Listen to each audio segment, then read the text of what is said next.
Republican Senator Markwayne Mullin of Oklahoma, member of the Appropriations and Armed Services Committee. Great to see you today. Let's jump right in. Want to get to this. The Senate's big, beautiful bill vote-a-rama, as it's being called. The Treasury Department released some numbers that I'd love to get your take on, and it shows just how effective and impactful President Trump has been for the working class. Under his second term, blue-collar wages grew, seeing the largest increase in nearly 60 years. The Tax Foundation also found that middle-income households see the largest after-tax income gains from the Trump-era tax cuts. And when you look at this, this is part of the argument for it. Tell me how you think this will go once it reaches the House.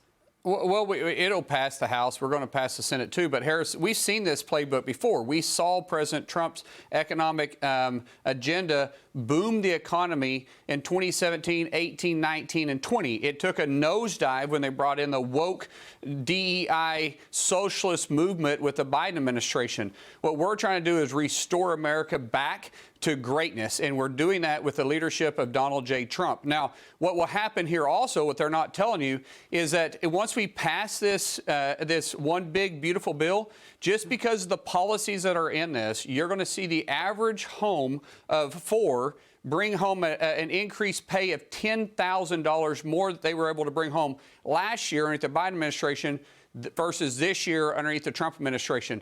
And there's a lie out there, too, Harris. The Democrats are out there saying that this is going to add $3.3 trillion in deficit spending. The reason why they're saying that is they're saying if we don't pass this, the tax codes that we currently are operating underneath will expire, and therefore we're going to see a $4 trillion surplus to Washington, D.C. But since the Republicans are trying to make the taxes permanent, it's going to cost $3.3 trillion. If we do make it permanent, what's actually going to happen is we're going to see a $507 billion surplus to the Treasury. CBO has scored both of them both ways, so don't just take my word for it. For your listeners, they can go look it up themselves. Look, I want to get to that. The new data from the CBO right now, let's pop that up on the screen, finds that the Senate's version of the big, beautiful bill will add more than $3.9 trillion to the debt. So the numbers are kind of growing in some instances from even what you said. But Republicans have been critical of many recent analyses from the group. And this is what's new that I want to show everybody that they may not have seen. The committee missed the amount of revenue raised from President Trump's 2017 tax cuts by $2.3 trillion. It predicted the Inflation Reduction Act would save billions when it actually added nearly $500 billion to the deficit. And remember, I said it won't reduce much of anything, let alone inflation. And that was true. And also predicted, the CBO also predicted more than double the actual number of Obamacare enrollments. Look, this is just to point out that they get this wrong, and they get it wrong in some big points of history.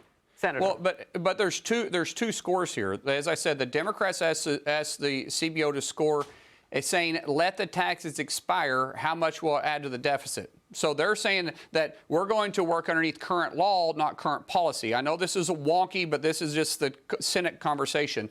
What the Republicans are saying, no, we need to work underneath current policy because current policy is that taxes don't expire. We're going to make them permanent. If you look at the scores, totally different, which the CBO is saying, that's where they're coming up with the $3.3 or $3.9 trillion in deficit increase. But if you look underneath current law and say that we're going to make the current law permanent, and so the current policy is going to become permanent, it's actually a surplus. So we are continuing to pay down the deficit. The fact is $1.6 trillion is going to be the largest deficit cut in American history. No Congress has ever cut that much spending. And if we continue down this path of cutting spending with reconciliation, then through appropriation, and then through rescission packages, in 2.5 years underneath President Trump's leadership, with the economy coming back the way that it is, with job numbers meeting expectations year or month after month, the inflation continuing to come down, we're going to see the numbers finally touch, and for the first time since 1996, we're going to actually have a balanced budget. Look, I want to take a look at this, too, because Americans are watching this, and they're seeing the numbers that you and I are talking about, and they get it. We've got to bring back or not let them expire the 2017 tax cuts. Otherwise, it's like a 60% tax hike on everybody. So we can't let that happen. They get that part. But I think this is important, too. Energy Secretary Chris Wright has a new opinion piece out today in the New York Post titled, "How the Big Beautiful Bill Will Lower Energy Costs, Shore Up the Electric Grid, and Unleash American Prosperity." Here's what he writes. President Donald Trump knows what to do: eliminate green tax credits from the Democrats' so-called Inflation Reduction Act, including those for wind and solar power. The One Big Beautiful Bill seeks to do that. More wind and solar brings us the worst of two worlds: less reliable energy delivery and higher electric bills. It's time to stop subsidizing such insanity in perpetuity. Your response? Chris, Harris, there's nobody smarter on energy policy than Chris is. He understands it correct, and he's absolutely right on that. When you are so reliant on solar and wind, which is what Germany did, and it almost crashed their economy, and now they're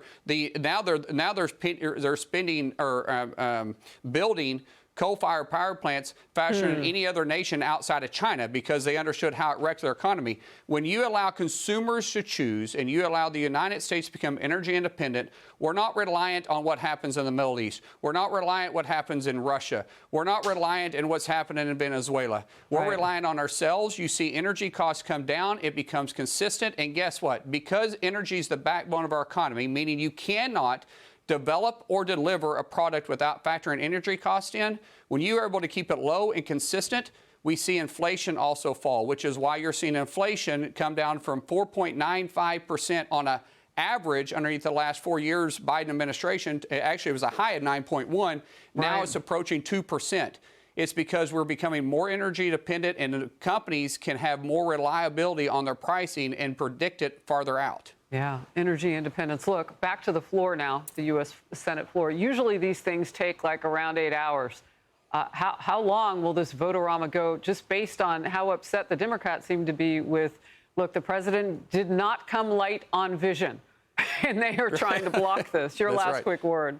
Well, they're throwing their little tantrum here like a spoiled kid. I expect it to go till probably 10 o'clock tonight. At some point, they're going to wear down.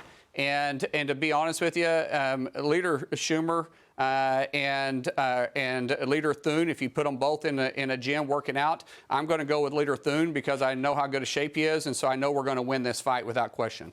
I don't know what sport you play, but I'm not challenging you. Senator Mullin, great to have you. Thank you. Hey everyone, I'm Emily Compagno. Catch me and my co-hosts Harris Faulkner and Kayleigh McEnany on Outnumbered every weekday at 12 p.m. Eastern, or set your DVR. Also, don't forget to subscribe to the Fox News YouTube page for daily highlights.